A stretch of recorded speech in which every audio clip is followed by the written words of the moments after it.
बताया गया है कि जीवन में अगर सफलता चाहिए तो अपना पुरुषार्थ और सच्ची लगन होनी चाहिए, लगन में अगन होनी चाहिए, तभी आगे बढ़ सकते हैं।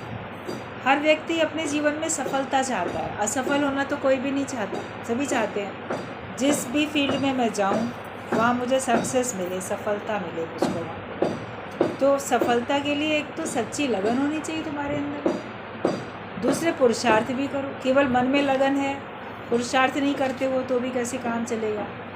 शेख चिल्ली की तरह ख्याली पुलाव पकाते रहो तो पेट थोड़ी भरेगा उससे। उसके लिए उद्यम करना पड़ेगा, परिश्रम तो करना ही पड़ेगा, कुछ पुरुषार्थ करना पड़ेगा।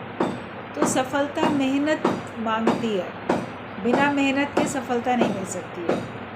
कभी किसी को भाग्य से कुछ थोड़ी देर के लिए लाभ होता हुआ दिखता है, मगर वो उसकी अपनी सफलता नहीं होती है, वो फिर कुछ समय पे ख़त्म भी हो जाती है। लेकिन जो मेहनत करता है, पुरुषार्थ करता है, उसको सफलता ज़रूर मिलती है। शेर भी अपनी मांद में सोया है, उसको भी उठना पड़ता है, पुरुषार्थ करना पड़ता है। जंगल का राजा होने पर भी भोजन के लिए उसको निकलना पड़ता है, तो उसको पुरुषार्थ करना पड़ता है। हर व्यक्ति को अगर सफलता चाहिए तो उसको पुरुषार्थ करना पड़ेगा, बिना पुरुषार्थ के नहीं होगा। और साथ साथ फिर आपको सच्ची लगन भी हो। कोई मेहनत तो करता है लेकिन मन बुझा बुझा है, मन में कोई उमंग नहीं, कोई उत्साह नहीं, कर रहे हैं केवल काम, तो भी आप देखो पूरी सफलता नहीं मिलती है। जिस भाव से आप कोई काम शुरू करोगे वो भावना भी काउंट करती है। इसलिए प्रत्येक कर्म बहुत लगन के साथ हो, प्रेम के साथ हो, उत्साह उमंग के साथ हो, किसी पॉजिटिव सोच के साथ होना चाहिए। नेगेटिव सोच के साथ नहीं शुरू करो। कोई भी काम शुरू करने से पहले मन में पूरा जोश, उत्साह, उमंग भरो और विश्वास भी रखो कि परमात्मा मेरे साथ है, वो मुझे और सफल बनाएगा, मेरी मेहनत को वो सफल करेंगे। इस विश्वास के साथ करो। तो जीवन में अगर सफलता चाहिए तो अपना पुरुषार्थ, हमें अपना स्वयं का पुरुषार्थ करना है और सच्ची लगन होनी चाहिए, लगन में अगन होनी चाहिए, मतलब तत्परता हो, तेज़ी हो। ये नहीं कि मन में लगन तो है लेकिन अभी हम सुस्त और आलसी बन के बैठे हैं, उसमें ऐसी तीव्र अगन हो कि आप रुक ना पाओ, तुरंत काम शुरू करो। अगर घर में कमरे में आग लगेगी तो तुरंत दौड़ोगे ना, ये थोड़ी सोचोगे अभी तो कमरे में लगी है, मेरे कुर्सी तक आई थोड़ी है, जब आएगी तब उठ जाऊँ। जैसे आप आग देखते हो कहीं पे तो पहले भागते हो, कहीं भी जहाँ भी होती है आग। तो ये अगन हमारे अंदर में लग जाए कि हम अपने लक्ष्य की ओर, अपनी मंजिल की ओर तुरंत तत्परता से, तेज़ी से चलें। घड़ी एक विसरू राम को तो ब्रह्म हत्या मोहे हुए। ऐसा विचार हमेशा अपने में रखें, जो अपनी आत्म की हत्या करता है वो महापापी है। पुरुषार्थ तो चाहिए, लगन भी हो, आपको मुक्ति मिलेगी। अपनी ब्रह्माकार वृत्ति बनाने के लिए आपको लगन होनी चाहिए। लेकिन अगर आप अपने को देह मान के बैठे हो तो ब्रह्म की तो जैसे हत्या करके बैठे हो, मतलब भगवान को भूल के बैठे हो, तो फिर क्या सफलता मिलेगी। सफलता तो वो है कि हम अपने को ब्रह्म जान लें, अपने को हम ब्रह्माकार वृत्ति में टिका दें, ईश्वर और जीव मिलके एक हो चुका हो, उस एकता का अनुभव कर लें। ये होता है पुरुषार्थ। तभी कबीर ने बोला कि कबीरा ऐसा कठिन व्रत लिया जो ले सके ना कोई, घड़ी एक विसरू राम को तो ब्रह्म हत्या मोहे। कि एक घड़ी भी अगर भगवान को भूला तो जैसे कि मेरे को ब्रह्म हत्या का दोष लग गया। अभी किसी चींटी को, कीड़े मकोड़े को, पशु पक्षी को, उसको मारो, जान से हत्या करो उसकी, तो उसका पाप लगता है। किसी व्यक्ति को मारो तो उसका पाप लगता है। और कहा जाता है किसी ब्राह्मण की हत्या करो तो और अधिक पाप लगता है। तो ब्रह्म की हत्या करना, उसमें तो और अधिक महापाप लगेगा। मतलब कि उसको हम टोटल इग्नोर कर देते हैं, टोटल नकार देते हैं। उसको भूल के बैठना ही उसकी हत्या करना होता है। भगवान को भूल के बैठे हैं जैसे हम भगवान की हत्या करके बैठे हैं। तो वो अगर हम करेंगे तो फिर हमको क्या दंड मिलेगा? 84 लाख योनियों में भटकना, वहीं भटकते चले जाएंगे और कभी भी हमको मंजिल मिल नहीं सकती है। तो उसने, कबीर ने ये कठिन व्रत लिया कि मैं एक घड़ी भी भगवान को नहीं भूलूंगा। सब लोग बड़े कठिन व्रत रखते हैं, एक एक दिन तक पानी नहीं पिएंगे, खाना नहीं खाएंगे, 2 2 दिन तक पानी नहीं पिएंगे, खाना नहीं खाएंगे। कई ऐसे कठिन व्रत होते हैं।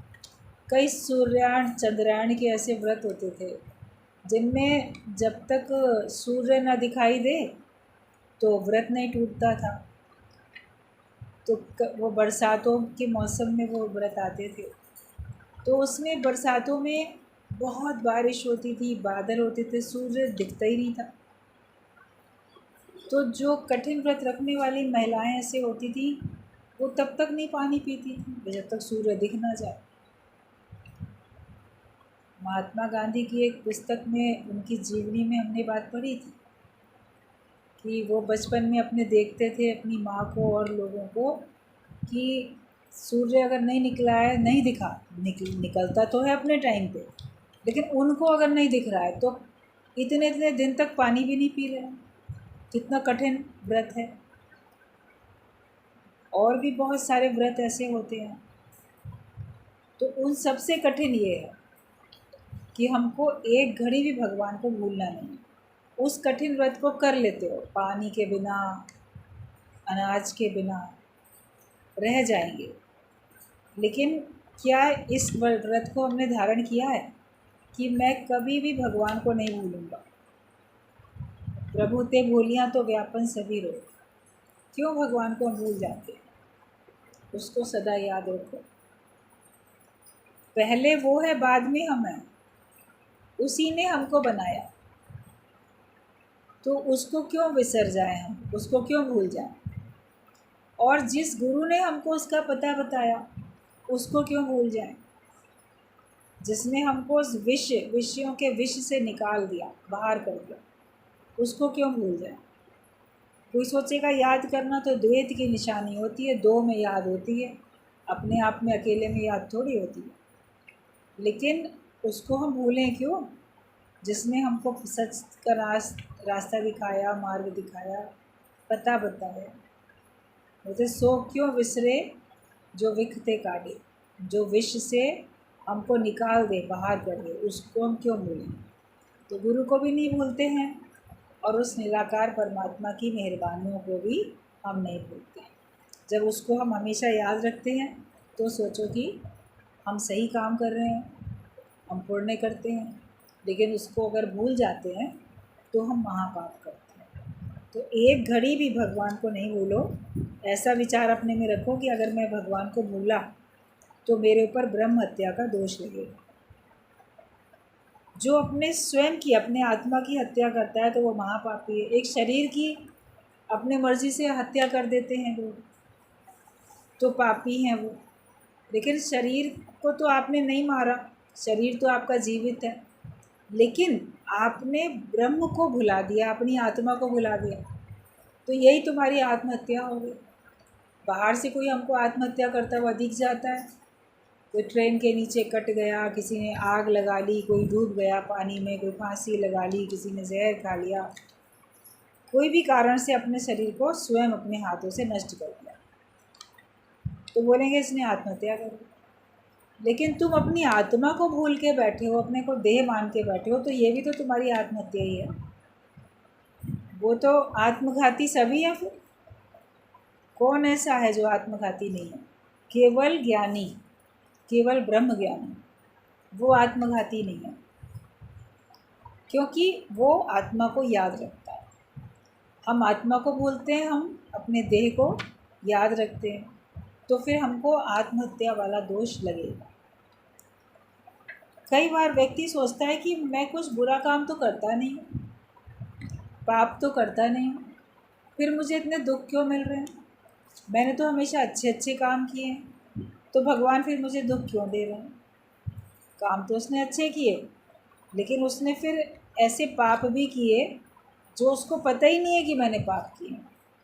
भगवान को भूल के बैठा है तो पाप किया, अपने को देह मान के बैठा तो पाप किया। जो परे है अपने आप से तो वो पाप करता है। पाप मतलब परे अपने आप से, अपने स्वयं से जो दूर हो गया। तो मैं कौन हूँ? मैं वो आत्मा हूँ, मैं वो ब्रह्म हूँ। उस अपने से मैं अपने को दूर करके बैठा हूँ। ये 5 तत्वों की देह, इसको मैं अपना मान के बैठा हूँ। तो मैं अपने स्वरूप से दूर हो चुका हूँ, तो मैं यही तो पाप करता हूँ। और भगवान से दूर है, भगवान को अपने अंग संग नहीं समझते, उसको अपने नज़दीक नहीं समझते। भगवान से दूर रहे तो ये हमने पाप किया, तो ये पता ही नहीं होता ये हमने पाप किया। तो हमको उसका दंड दुख के रूप में, परेशानियों के रूप में हमको मिलता रहता है। तो हमेशा अपने में ये विचार करो कि मुझे हर समय भगवान को याद रखना है। हर उस पल जब हम जीव बन के ब्रह्म को भुलाते हैं तो आत्महत्या करते हैं, ये पाप अपने ऊपर लेते हैं। जब हम भगवान को भूलते हैं तो समझो कि आपने आत्महत्या की, और आत्महत्या वाला पाप आपको लगा। इस पाप से गुरु हमको बचाता है, हमको सही कर्म करने की प्रेरणा देता है, इससे वो हमको बचा देता है। जब तक निष्काम जीवन नहीं बनेगा तब तक सकामी कर्म नहीं छूटेंगे और ना ही मुक्ति मिलेगी। इसलिए आज से ही नियम बना लें कि बिना निष्काम यज्ञ के खाना नहीं खाएंगे। व्रत में तो सोच लेते हो चलो जब तक शाम को पूजा नहीं कर लेंगे खाना नहीं खाएंगे। कोई तारा देख के व्रत तोड़ लेता है, कोई चंद्रमा देख के व्रत तोड़ लेता है, कोई ऐसे ही सूर्य अस्त हो जाता है उसके बाद व्रत तोड़ लेता है। तो कठिन व्रत लो, और एक व्रत साथ में ये भी लो कि आज से हम निष्काम कर्म करेंगे, सारे ही कर्म निष्काम भावना से करेंगे, और जो गुरु का कार्य है उसमें हम सहयोग करेंगे। और बिना ज्ञान सुनाए किसी को, बिना किसी का उद्धार किए, बिना किसी को यह संदेश सुनाए हम खाना नहीं खाएंगे। गुरुजी बोलते थे कि 2 टाइम खाना खाते हो तो 2 टाइम सत्संग सुनो। सवेरे शाम खाना खाते हो तो सवेरे शाम 2 टाइम सत्संग सुनो। 3 टाइम अगर खाते हो तो 3 टाइम सुनो। अर्ली मॉर्निंग में भी सत्संग सुनो, दोपहर में भी सुनो, शाम को भी सुनो, क्योंकि नाश्ता भी करते हो, लंच भी खाते हो, डिनर भी खाते हो। और इन तीनों खाने के बीच बीच में भी कुछ ना कुछ मुँह चलता ही रहता है। लाओ चलो बिस्किट खा लें, दाल मोठ खा लें, नमकीन खा लें, कोई आ गया तो चाय के संग कुछ खा लें, अच्छा तो कुछ हल्की सी भूख है, लाओ पकौड़े बना लें, फल खा लें, कुछ ना कुछ देखो खाते रहते हो बीच बीच में, जिसकी खाने में गिनती नहीं आती है। इसका मतलब बीच बीच में भी तो ज्ञान के वचन सुनते रहो ना, जिसकी सत्संग में गिनती ना हो लेकिन सुनते रहो, और अपने मन को सुनाते भी। मेन सत्संग अपने मन को सुनाओ, बीच बीच में अपने मन को ज्ञान के विचार देते रहो, सुनाते रहो, अपने साथ साथ किसी और को भी सुनाते रहो। आप जपे और नाम जपा, सुनत कहत रहत गत पाए। सुनो और कहो और रहनी बनाओ, तब तुमको गत मिलेगी, अच्छी गति तुम्हारी तब होगी। तो अगर हम 2 टाइम 3 टाइम खाना खाते हैं तो 2-3 टाइम हम सत्संग भी सुने और 2-3 टाइम हम सत्संग भी सुनाएं। दोपहर का खाना खाने से पहले आपने सवेरे सत्संग सुन लिया, दोपहर का खाना खाने से पहले जो सुना है वो किसी भी एक को पहले सुनाओ, किसी के घर जाके सुना के आओ या किसी को फ़ोन से सुनाओ, उसके बाद खाना खाओ। बोले बिना ज्ञान सुनाए तो मैं खाना खाऊंगा। शाम को रात का खाना खाने से पहले किसी को पहले ज्ञान के वचन सुनाओ। किसी के मन की भूख, जो भगवान के नाम से ही तृप्त होता है मन, साचे नाम की लागे भूख, जिसको सच के नाम की भूख लगी हुई है, उसको ये सच का भोजन दे के फिर अपने शरीर को भोजन दो। जब तक ऐसी मेहनत अपने से नहीं करेंगे तब तक मुक्ति मिलने वाली है नहीं। तो जब तक निष्कामी जीवन नहीं बनेगा तब तक सकामी कर्म नहीं कटने वाले, छूटने वाले हैं नहीं। हर एक कोई सकाम में बंधा हुआ दिखता है क्योंकि वो निष्काम कर ही नहीं रहा, बैठे ही है घर में, सकामी ही कार्यों में लगा हुआ है। सुख देता है तो अपने वालों को देता है, सोच विचार करता है तो अपने वालों का करता है, दुआएं भी देगा तो अपने वालों के लिए देगा। किस और के लिए आप भले के लिए सोचते हो? कभी सोच के देखो। आपके दिल दिमाग में सिवाय मैं मेरे के लिए और किसी के लिए जगह है? हमेशा मैं खुश रहूं, मेरे घर वाले खुश रहें, मेरा बेटा, मेरी बेटी, मेरा पति, मेरी पत्नी, माता पिता, भाई बहन, या चलो कुटुंबी संबंधी, मायके वाले, ससुराल वाले, ननिहाल वाले, ममाहाल वाले, पता नहीं कहाँ कहाँ के लोग होते हैं, उन सब के लिए भी सोचते हो? उन सब से हट के किसी और के लिए कभी सोच विचार किया? कभी सत्संग में सत्संगियों का, सत्संग में आने वाले लोगों का, कभी उनका विचार किया कि लाओ उनको भी ज्ञान सुनाएं, उनके भी हालचाल पूछें, उनकी भी मदद करें। अपने ही अड़ोस पड़ोस में सबको ज्ञान के हम संदेश देते जाएं, अपने जानकारी के लोगों को, मित्रों को, संबंधियों को। मैं मेरे से हट के फुर्सत ही नहीं मिलती है। सवेरे से लेकर रात तक केवल वही मैं मेरा, केवल उसी 2-4 लोगों में दिमाग घूमता रहता। तो तुम फिर निष्कामी तो कभी भी नहीं बन पाओगे, तो कैसे मुक्त हो जाओगे? तो ये हमको नियम बनाना, इसलिए आज से यही नियम बना लें कि बिना निष्काम यज्ञ के खाना नहीं खाएंगे। आज सुना नहीं और आज सुनाया नहीं, दोनों काम नहीं किए तो आज अपने को खाना नहीं खिला। जब तक ऐसा अपने ऊपर एक जिम्मेदारी का नहीं रखोगे कोई भाव, तब तक निष्कामी बन नहीं पाओगे। अपने से मेहनत सबको करनी है, सब लोग अपनी मेहनत में बड़े ढीले लगते हैं, नज़र आते हैं ऐसे। तो इतना पक्का नियम जब तक नहीं बनेगा तब तक आगे बढ़ भी नहीं सकेंगे, तब तक उन्नति नहीं हो सकेगी। क्योंकि जैसे कि बात चल रही थी कि मन अटक जाता है, तो रुक गए वहीं पर। आप चलते हुए जा रहे हो, आपका कपड़ा कहीं अटक गया, जो पहन के जा रहे हो वस्त्र, उसका कोई कोना कहीं अटक गया, तो आगे नहीं बढ़ सकते ना जब तक उसको आप छुड़ाओगे नहीं वहाँ से। आपका साड़ी का पल्ला अटक गया, आप जो कपड़े पहन रखे थे उसका कोई भी कोना टुकड़ा कहीं भी फंस गया, तो देखो आप एक कदम आगे नहीं बढ़ सकते, उसको हटाना पड़ेगा, पहले वहाँ से छुड़ाना पड़ेगा। तो एक कपड़े अटक जाते हैं तो भी आगे नहीं बढ़ पाते हो, मन अटक जाएगा तो कैसे आगे बढ़े? मन भी तो नहीं अटकना चाहिए। हमारा मन अटकता ही रहता है, इसमें अटका, उसमें अटका, यहाँ अटका, वहाँ अटका। कपड़ों के अटकने से आगे नहीं बढ़ पाते, तो मन के अटकने से भी तो आगे नहीं बढ़ोगे, तभी भी तो उन्नति नहीं होगी। तो मन को अगर अटकाना ही है तो भगवान में अटकाओ। मन को अगर अटकाना ही है तो भगवान के नाम में टिका दो उसको, क्योंकि मंजिल वही है। मंजिल पे आके तो टिक जाते हैं। आप रास्ते में चलते रहते हो, थक गए, थोड़ी देर बैठोगे, फिर आगे चलोगे, फिर कहीं खाना खाने रुक गए, फिर आगे चलोगे, लेकिन मंजिल पे पहुंचने के बाद थोड़ी कहीं जाते हैं, क्योंकि वो आपकी मंजिल थी। फिर तो वहीं आराम से टिक के बैठ जाते, अब आ गया मेरा घर, या जिसके घर पहुंचना था पहुंच गए, या जहाँ घूमने गए थे उस जहाँ होटल में ठहरना था वहाँ पहुँच गए। उसके बाद आप आगे की यात्रा नहीं करते, आप वहीं पर टिक के बैठ जाते। तो मेरी मंजिल सतगुरु का द्वार है। गुरु के द्वार से ही हमको परमात्मा के द्वार का रास्ता मिलता है, और हम अपने उस लक्ष्य पे आगे बढ़ते हैं जहाँ हमको पहुँचना था, जो वास्तव में हमारा लक्ष्य था। फिर हम परमात्मा को प्राप्त कर लेते हैं, मोक्ष प्राप्त कर लेते हैं, हमको मंजिल मिल जाती है।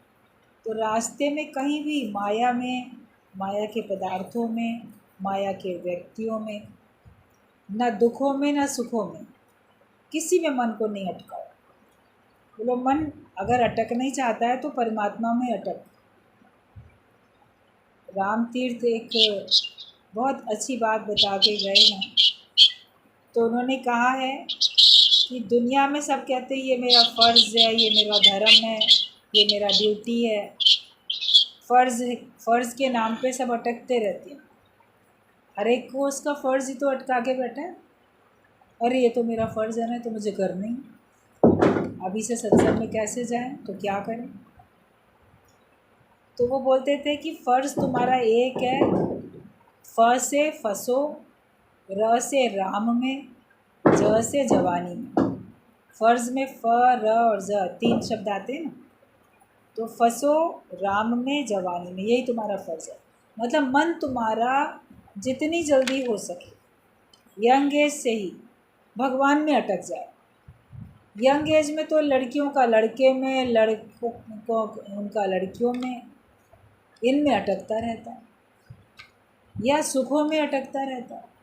किसी को बहुत दुख मिलते हैं तो मन दुखों में ही अटका रहता है, वो दुख भूलना ही नहीं चाहता।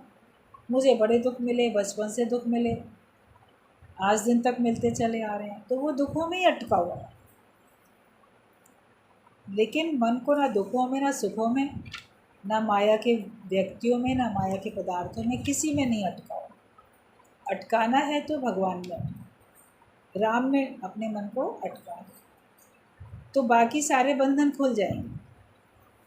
जब हम भगवान के प्रेम में बंध जाएंगे तो बाकी माया के सारे बंधन हमारे खुलते चले जाएंगे। घर बैठ के तो आपके बंधन नहीं खुलेंगे। आपको बुद्धि तो ज्ञान आएगा, लेकिन आपको मुक्ति का आनंद नहीं आएगा। अभी आप घर बैठ के कितना भी वर्णन सुन लो किसी हिल स्टेशन का, वहाँ की ठंडक का, वहाँ पे बर्फ़ गिर रही है, बर्फ़ है उसका, लेकिन आपको दिखाई भी देगा, टीवी में आप देख भी लोगे, आनंद भी ले लोगे, लेकिन वास्तविकता में जब वहाँ सचमुच कभी जाओगे तब जो आपको अनुभव होगा वो अनुभव घर में बैठ के थोड़ी हो पाएगा। तो इसके लिए हमको अंदर से अपने आप को निर्बंधन करने के लिए बाहर से भी हमको बंधन रहित होना पड़ता है, तभी हम वास्तविकता में मुक्ति के आनंद को अनुभव कर पाते हैं। और जब तक ये पक्का नियम नहीं बनाएंगे सत्संग सुनने का और सभी को सत्संग सुनाने का, ये संदेश हर एक को देने का, तब तक आपकी उन्नति नहीं होगी, आगे नहीं बढ़ सकते। तुम्हारे ऊपर, तुम्हारे घर पर अभी तक किसका हक है, ये बताओ। तुम्हारे ऊपर किसका हक है अभी तक, या तुम्हारे घर पे किसका हक है? ना तो तुम्हारे ऊपर गुरु का हक है, ना तुम्हारे घर पे गुरु का हक है। अगर गुरु कहे तुम्हारे घर में ना सत्संग रख लेते हैं, तो गुरु नहीं कह सकता, क्योंकि तुमने अपने घर पे उसका हक नहीं रखा है। घर वालों से पूछना पड़ेगा, वो परमिशन देंगे तब हम घर में सत्संग रखवा सकते हैं। और कितने दिन के लिए रखवाएंगे, हमेशा के लिए नहीं रख सकते। घर में ये परेशानी, घर में वो परेशानी, घर में जगह नहीं, या जगह है तो कोई और दिक्कतें हैं। तो तुम्हारे घर पे गुरु का हक नहीं है। अगर गुरु बोले कि देखो 4 सत्संगी दूसरे शहर से आ रहे हैं, इनको तुम 4 दिन के लिए, 8 दिन के लिए अपने घर में रख लो, तो गुरु का हक ही नहीं है तुम्हारे घर पे, कह ही नहीं पाएगा गुरु। कहेगा तो आप बोलोगे अरे कैसे रख लो, घर वाले क्या कहेंगे, कौन सत्संगी आके रह गए। उसी घर में तुम्हारे रिश्तेदार आके रह सकते हैं, दूर दराज के भी लोग आके रह सकते हैं, मित्र संबंधी भी आके रह के जा सकते हैं, लेकिन तुमने गुरु को हक नहीं दिया, अपने घर में गुरु का हक नहीं रखा कि 4 सत्संगी तुम्हारे घर में आके रह जाए। बोलोगे हमारे घर में तो जगह ही नहीं है। तो तुम्हारे संबंधियों के लिए जब जगह है तो सत्संगियों के लिए क्यों नहीं जगह? जगह तो दिल में होती है ना, जब जगह दिल में होती है तो बाहर से भी बन जाती है। तो हक इतना तुम्हारे घर पे हो गुरु का, और तुम्हारे ऊपर भी इतना हक हो कि वो तुमको कुछ आज्ञा दे सके तो तुम मान सको। तुम्हारे ऊपर गुरु का हक है ही नहीं, तुम्हारे ऊपर तुम्हारे घर वालों का हक है। जैसे तुम्हारे घर वाले कहेंगे तुम वैसे ही चलो। अगर वो सत्संग में आने की तुम्हें परमिशन देंगे तो तुम सत्संग में आओगे। अगर वो मना कर देंगे हमें पसंद नहीं है, तुम्हें सत्संग में नहीं जाना, तो तुम सत्संग छोड़ दोगे। जबकि तुमको सच्ची बात पता भी चल चुकी है, विवेक भी खुल चुका है और सत्संग पसंद भी है, फिर भी तुम्हारे ऊपर तुम्हारा अपना हक नहीं है कि तुम कह सको कि हम अगर सत्संग जा रहे हैं तो ये हमारी अपनी मर्ज़ी है, इसमें तुम रोक नहीं सकते। क्योंकि तुम्हारे ऊपर तुम्हारा अपना स्वयं का ही हक नहीं है तो गुरु का हक कैसे हो? जबकि हक गुरु का हो। गुरु अगर तुमको आधी रात को भी फ़ोन करके कहे या बुलावा भेजे आओ तो तुम आ सको। गुरु का बुलावा और काल का बुलावा एक हो जाए। काल देवता आके बोलेगा चलो मेरे साथ, तो तुम उसको मना नहीं कर सकते। तुम्हें शरीर उसी समय छोड़ के जाना ही होगा और कोई नहीं रोक पाएगा। तो जब तुम्हारे ऊपर गुरु का हक हो जाएगा तो तुम्हें कोई रोक भी नहीं पाएगा। जिसने एक बार अपने ऊपर गुरु का हक रखा तो फिर उसको संसार वाले कोई नहीं रोक सकते। तभी कहा गया कि जैसी प्रीत राम में तैसी हरि से हो, चला जाए वैकुंठ को पल्ला ना पकड़े को। फिर कोई उसका पल्ला पकड़ के खींच नहीं सकता कि तुम हमारी बात क्यों नहीं सुनते हो, गुरु की बात सुन के कहाँ दौड़े चले जा रहे हो। अपने को निर्बंधन करना पड़ता है, छुड़ाना पड़ता है। सब सहूलियत से ज्ञान सुनते हैं, आराम आराम से, परीक्षा दे के पास नहीं होना चाहिए। जितना परमिट किया जाता है परिवार वालों की ओर से उतने ही आपको आगे बढ़ने को मिलता है। जैसे राशन कार्ड होता है ना किसी का, भाई इतना ही मिलेगा तुम्हें, तो उतना ही मिलता है, बाकी लेना है तो अलग से ख़रीदो, उसमें तो कोटा है, तुम्हारा उतना ही मिलेगा। तो जितना आपके परिवार वाले आपको परमिट करते हैं उतना ही आप सत्संग सुनते हो या उतना ही कदम आगे बढ़ाते हो। सत्संग की तो बात छोड़ दो, हमने कई परिवार ऐसे देखे हैं जहाँ पे लड़कियाँ या शादीशुदा महिलाएं वो अपने इतना परिवार का हक उनके ऊपर होता है कि वो अपने मायके तक नहीं जा सकती हैं।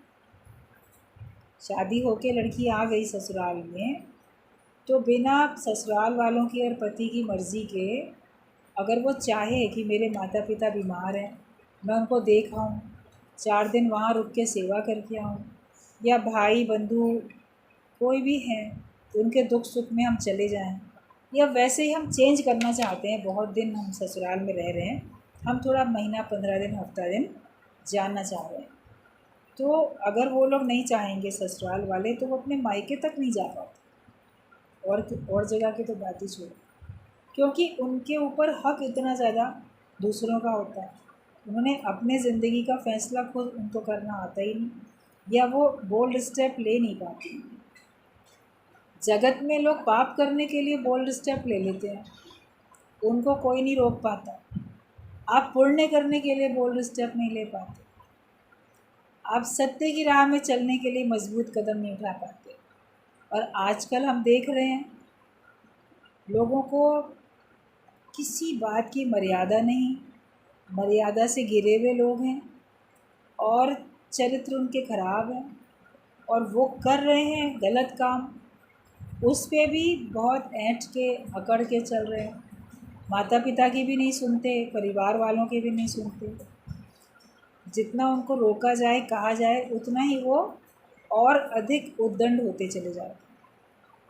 बोलते कर लो जो तुम्हें करना है, हम जैसे हम वैसे ही रहेंगे। अभी तो इतना घर में आते भी हैं, वरना हम इतना भी घर में नहीं आएंगे। कई ऐसे केस सामने आते हैं, सवेरे से निकल जाएंगे, शाम तक नहीं आएंगे, बिना बताए घूम रहे हैं। लड़के भी लड़कियां भी, परिवार में जो भी हैं इस प्रकार के व्यक्ति, वो लोग रोको टोको तो हम इतना भी नहीं आएंगे, तो कर लो क्या करें, हम तो रात में भी नहीं आएंगे, रहेंगे अपने दोस्तों के साथ, सहेलियों के साथ, इसके साथ उसके साथ। फिर उनके साथ कितने गलत गलत काम भी हो जाते हैं। पिछले दिनों टीवी में न्यूज़ दिखाई जा रही थी, लड़की को कितनी बुरी तरह से मार डाला था और वो तभी 10th पास करी हुई लड़की है, ज़्यादा बड़ी उम्र की भी नहीं है। फिर अपने घर से छूट के घर के समय घर वालों के संग नहीं रह रही थी, अपनी किसी सहेली के यहाँ जाके रह रही थी। अभी 10th पास अभी किया है उसने, क्या उम्र होगी उसकी, और इतनी उद्दंड कि हम तो वहाँ रहेंगे जाके, जाने कौन सी उसकी सहेली के साथ वहाँ रहेंगे। और वहीं से फिर कहीं निकली बाहर तो कोई था उसका, उसने उसको जान से ही मार डाला। कितना केस चला था अभी दिल्ली के में, कहाँ किस तरह। तो उन लोग जो है इतने उद्दंड हो जाते हैं इस प्रकार के लोग कि कोई भी उनको सही राह पे अगर लाने की कोशिश करे तो सुनेंगे भी नहीं। तो गलत काम करने में उनको इतना हौसला, हिम्मत। और जो अच्छा व्यक्ति है, सच्चा व्यक्ति है, उसको सच की राह पे कदम बढ़ाने में क्यों नहीं ताकत आती। गलत काम में इतनी ताकत है, अच्छे काम में क्या ताकत नहीं। सत्य का तो बल बहुत अधिक होता है। सत्य के बलबूते पे देश को आज़ादी भी दिला दी गई। जो सच्चाई के रास्ते पे चलता है वो किसी से भी भयभीत नहीं होता है। तो अगर आप भयभीत हो रहे हो अंदर से, इसका मतलब अभी आपने अंदर सत्य को धारण नहीं किया। जो असत्य को अपने अंदर धारण करके उद्दंडता करते हैं, भय नहीं करते, तो सत्य को धारण करके आप लोग क्यों भय करते। अपने ऊपर कृपा करनी पड़ती है। तो पूछा गया है कि तुम्हारे ऊपर और तुम्हारे घर पर अभी तक किसका हक है। सत्संग में तो आ रहे हो, लेकिन तुम्हारे ऊपर किसका हक है। क्या तुम गुरुवान हो तो गुरु का हक है, वो तुमको जो बोलेगा कर पाओगे। या तुम्हारे घर के ऊपर गुरु का हक है, अगर गुरु का है तुम्हारे घर में किसी को कुछ दिन के लिए रख दें या तुम्हारे घर में सत्संग रख दें, तो तुम क्या उसको कर पाओगे। अपने को फ्री करो और अपने घर को भी फ्री करो। जब आप ज्ञान के अनुसार रहनी बनाओगे तो आपके परिवार वाले भी ज्ञान को समझेंगे। पूरे पूरे परिवार को सत्संग में आना चाहिए। पहले ज़माने में कुल गुरु होते थे, पूरे कुल कुटुंब का एक गुरु, सब जो आते थे उसको मान के चलते थे, आज्ञा में चलते थे। तो सबके अंदर में सामंजस्य बहुत अच्छा बना रहता था, प्रेम का माहौल रहता था। अभी तो भाई भाई की आपस में नहीं बनती है। सगा भाई सगे भाई को कोर्ट कचहरी में घसीटता है, सगा भाई अपनी बहन को कोर्ट कचहरी में घसीटता है। प्रॉपर्टी के लेके लड़ाई झगड़े होते रहते हैं। आपस का प्रेम नहीं है, सिर्फ पैसे का ही लेन देन, पैसे का ही व्यापार है। ज्ञान पक्का करो। तो तुम्हारे ऊपर, तुम्हारे घर पर अभी तक किसका हक है। लड़की शादी करती है तो उस पर उसके पति का हक हो जाता है। लड़की के घर में भी उसके पति की मान इज्जत होती है। जब शादी करती है कोई लड़की तो लड़की के ऊपर पति का हक हो गया। फिर उस लड़की के पति का लड़की के मायके में कितना मान सम्मान होता है। दामाद आया, कितना मान सम्मान, कितनी इज्जत होती है। वो लोग भी इज्जत करते हैं, आगे भी होता है, इज्जत भी करते हैं। तो अपने को जांचो कि तुम कहाँ पर। एक सांसारिक लड़के से शादी हुई तो उसका हक हो गया और उसको मान सम्मान तुम्हारे मायके वाले दे रहे हैं। तो तुम अगर ज्ञानवान बनते हो, तुम परमात्मा को अपना बनाते हो, भगवान को अपना बनाते हो, तो तुम्हारे घर वाले तुम्हारे को सहयोग क्यों नहीं करते और तुम्हारे पर भगवान का हक क्यों नहीं होता। मीराबाई ने भगवान को अपना माना, डिक्लेयर किया उसने। उसके घर वालों ने भी, ससुराल वालों ने माना नहीं, मगर वो अपने दृढ़ निश्चय में रहे, मेरे तो गिरधर गोपाल दूसरा नहीं। तो ज्ञान के हिसाब से अपना जीवन बनाओ, दृढ़ निश्चय में रहो और उस निराकार परमात्मा को महसूस कराने वाला साकार गुरु होता है, जो ज्ञान दे के आपको उसको अंग संग है इस बात का एहसास दिलाता है। तो हमारे ऊपर भी और घर में भी सबको ज्ञान को पसंद करना आना चाहिए। अपना जीवन ऐसा बनाओ और साम दाम दंड भेद कोई भी नीति आप अपनाओ, लेकिन आप रहो सत्य की अपनी मंजिल पे चलने के लिए उसी राह पे, उस राह को छोड़ो नहीं। जो राह चुनी तूने राही, उस राह पे राही चलते जाओ। जो तुमने रास्ता ज्ञान का चुन लिया, आप उस पे चलो। विरोध करने वाले कभी थोड़ी देर विरोध करेंगे, लेकिन आपकी सच्चाई और दृढ़ता को देख के वो लोग भी फिर इस ज्ञान के रास्ते पे आगे बढ़ेंगे। उनका भी बेड़ा पार होएगा, उनका भी कल्याण होगा। तो जैसे लड़की के घर में भी उसके पति की मान इज्जत होती है, तो तुम्हारे घर में तुम्हारे गुरु की और सत्संगियों की और ज्ञान की मान इज्जत क्यों नहीं होती? वो होनी चाहिए। अपने को जांचो कि तुम कहाँ पर हो और पूरे कब बनोगे। अधूरे रहते हो तो तुम पूरे कब बनोगे।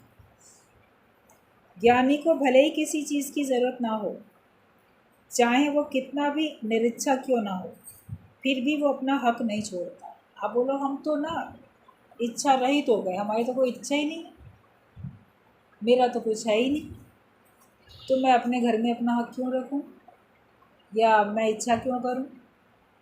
जैसे चल रहा है भगवान की मर्ज़ी है, चलने दो।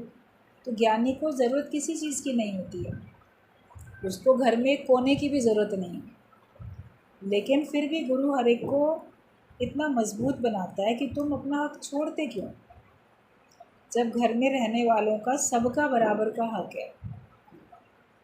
तुम्हारा पति अपने मित्रों को घर में बुला सकता है, अपने संबंधियों को घर में रख सकता है, तुम्हारे बच्चे अपने मित्रों को घर में बुला सकते हैं, और कभी अपने मित्रों को किसी ज़रूरत पड़ने पर घर में रख सकते हैं, या आपके घर का सामान आप इस्तेमाल करने के लिए थोड़े समय के लिए अपने संबंधियों को या अपने मित्रों को आप दे सकते हो।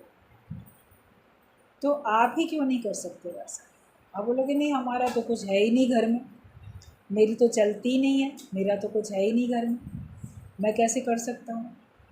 तो ज्ञानी को चाहिए कुछ भी नहीं, वो इच्छा रहित है, लेकिन वो घर में अपना अधिकार लेके बैठा है कि वो चाहे तो घर में किसी को भी बुला सकता है, सत्संग को, सत्संगियों को, गुरु को, और अपनी कोई भी चीज़ वो किसी को भी इस्तेमाल करने के लिए दे सकता है, थोड़े समय के लिए वो दे सकता है। एक बार किसी ने अपने हाथ में एक अंगूठी पहन रखी थी हीरे की, तो गुरु को दिखाई कि दादाजी ये जो है मेरी अंगूठी देखिए कितनी सुंदर है।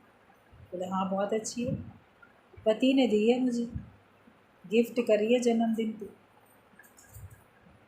तो गुरु हंस दिए, बोले अच्छा ये तुम्हारी है? बोले हाँ मेरी है। बोले तुम्हारी है ना ये अंगूठी? बोली हाँ दादा बिल्कुल मेरी अंगूठी है। बोले ठीक है तो 2 दिन के लिए ना हमें दे दो अपनी अंगूठी, 2 दिन बाद वापस ले लेना। अब वो सक पका गई, कहती है आपको दे दूँगी तो पति हाथ में देखेगा उंगली में नहीं है तो बुरा मानेगा, डांटेगा, क्यों दे दी, कहीं गुरु वापस ना करे तो, कोई भरोसा थोड़ी है। तो हमको तो विश्वास है आपके ऊपर, उसको थोड़ी है, तो ऐसे दे नहीं पाएंगे। तो दादाजी ने कहा फिर ये कहो मत तुम्हारी अंगूठी, बोलो ये मेरे पति की अंगूठी है जो मैं पहने हुए हूँ अपने हाथ में। भले उसने तुमको दे दी, लेकिन तुम्हारा अधिकार है थोड़ी, तुम्हारा अधिकार हो तो तुम दे सको निकाल के।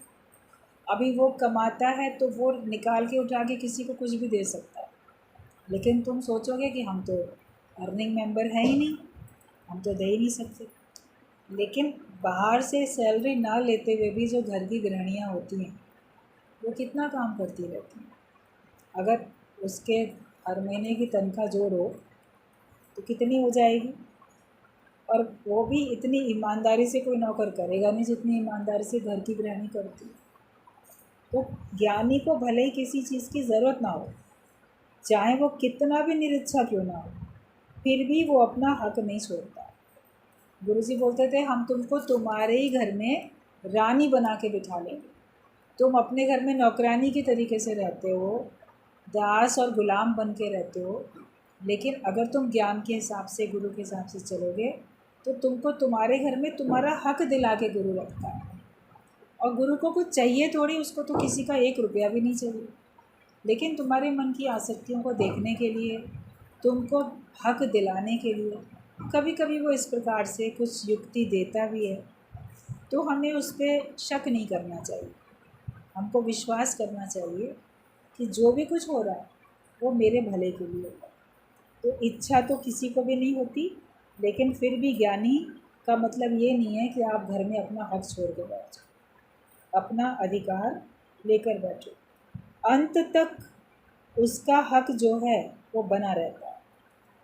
जब तक ज्ञानी का शरीर रहता है तब तक जहाँ उसका हक है, अपने घर में, घर की प्रॉपर्टी में, जहाँ भी उसका जो हक है उसका बना रहता है। और भले फिर वो परिवार वालों को ही देकर जाओगे, हर एक को अपने अपने घर वालों को ही देकर जाओ, लेकिन ये है कि वो अपना हक लेके बैठता है। तो ये ज्ञान को उल्टा करके नहीं उठाना कि अब तो हम ज्ञानी बन गए तो हमको कुछ चाहिए ही नहीं। लोग बाग आश्रम में चले जाते हैं घर छोड़ के, सारा अधिकार छोड़ के, तो वहाँ पे फिर वो अलग तरह से उनकी साधना होती है।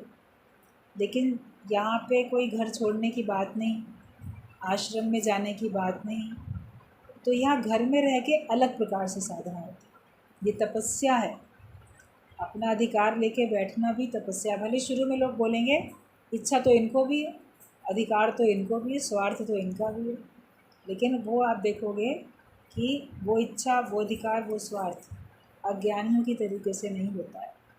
ज्ञानी अपने सत्य की दृढ़ता में रहता है। वो जो चाहे, जैसा चाहे, जब चाहे वो कर सकता है। वो हमेशा अपने और दूसरे के हित के लिए कार्य करता है, और अज्ञानता से खुद भी छूटा है और दूसरों को भी वो अज्ञानता से छुड़ाता है। तो ज्ञान अंत तक उसका हक जो है वो बना रहता है। ज्ञान के मतलब ये नहीं है कि हम दूसरों को स्वार्थ पूरा करना है। ये भी नहीं है कि दूसरों को स्वार्थ पूरा कर दो, मुझे तो कुछ चाहिए नहीं, मेरे हिस्से का तुम ही लो। आप अपना पहले जीते जी सब अपना लिख दोगे, फिर उसी घर में आपको हाथ फैलाना पड़ेगा, फिर आपकी स्थिति बड़ी दयनीय हो जाएगी। माता पिता जीते जी सारा अपना बच्चों के नाम कर देते हैं, फिर उन्हीं बच्चों के आगे हाथ फैलाना पड़ता है अपनी ज़रूरत के लिए। फिर वो उनकी मर्ज़ी, वो दें या ना दें, तो तकलीफ़ होती है कि हमारा ही है सब कुछ, लेकिन अब मेरा अधिकार नहीं है।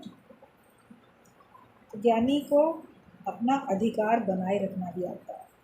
तो ज्ञान का मतलब ये नहीं है कि हम दूसरों को स्वार्थ पूरा करने। कोई आपसे बोले, घर के लोग बोलें, बहुएँ बोलेंगी, माँ जी आप क्या करेंगी गहनों का, अब तो आप पहनती नहीं हैं, ये सब हमको अभी दे दो।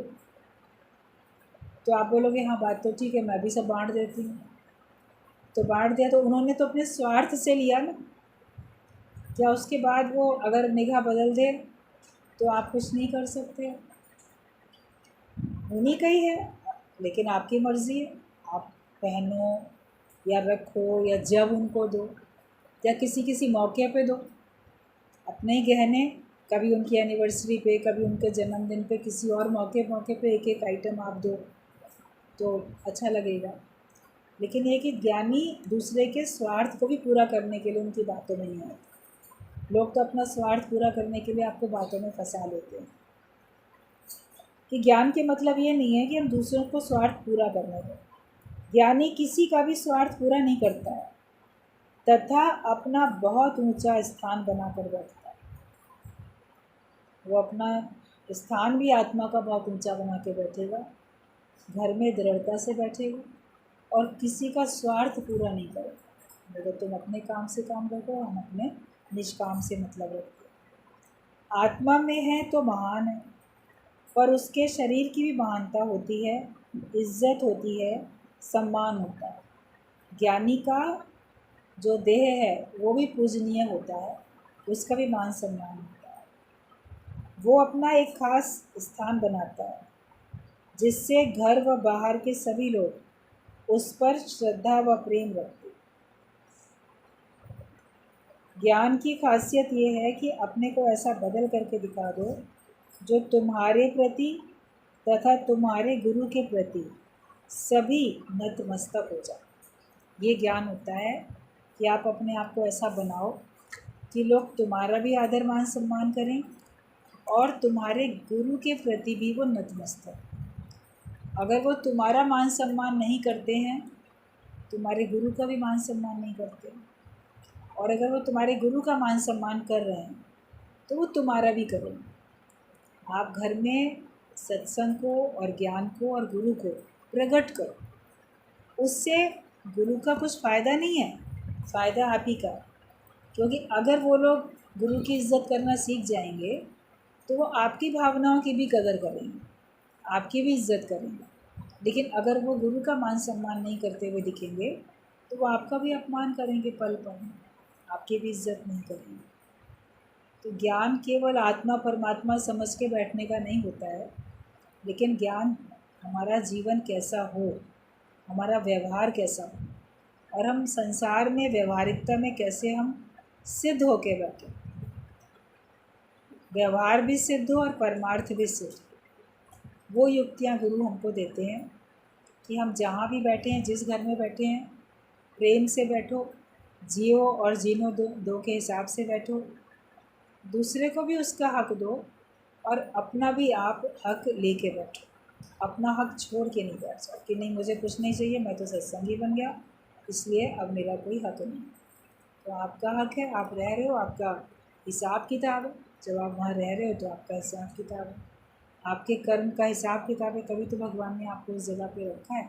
अगर कर्म का हिसाब किताब नहीं होता तो कैसे वहाँ पे आपका जन्म होता या वहाँ पे आपका विवाह होता। आपका है हिसाब किताब, इसलिए आप वहाँ बैठते हो। ठीक है। सत्संग गुरु चारों तरफ